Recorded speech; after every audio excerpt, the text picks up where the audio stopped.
Good afternoon and welcome to our Midday Mull on today, Friday the 1st of May. Again, a public holiday where most years you'd be pleased that you could stay at home. Today people are pleased that they don't have to stay at home, they can get out and exercise.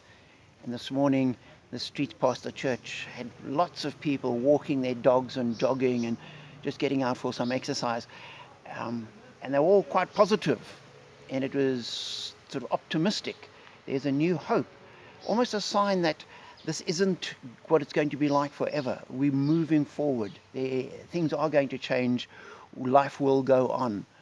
And that is the hope that people have on a day like today. And as Christians, our hope, while we have the hope of everyone else, we have a deeper hope, a hope in God.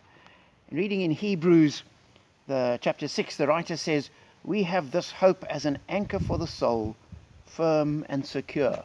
This hope we have is a hope that God is good to his word, that the end is not our death and burial, but the end is spent at the wedding supper of the Lamb in eternity, that there will be a new heaven and a new earth, and we get it not because we've tried hard or been good or ticked the right boxes, but because we've trusted in a loving and gracious and compassionate God, and we've seen Jesus on the cross and Jesus raised from the dead as a symbol of hope.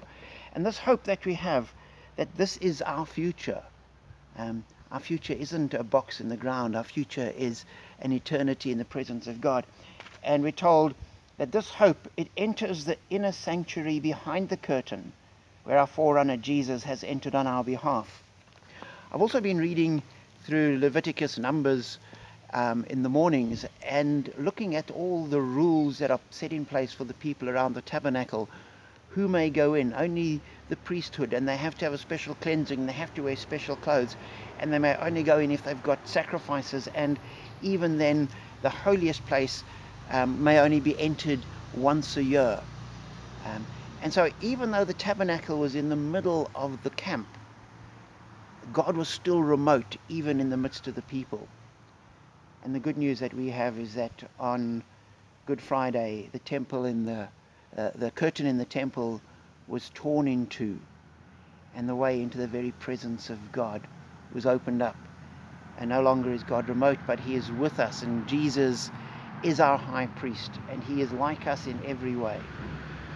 And so our hope is grounded in the reality of the cross and resurrection and ascension of Christ. And for us, we can face whatever today turns up, whatever tomorrow turns up, knowing that life will continue, our life on earth will end, but then we will see him face to face.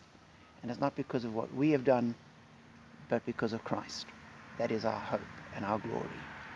Enjoy it and be blessed.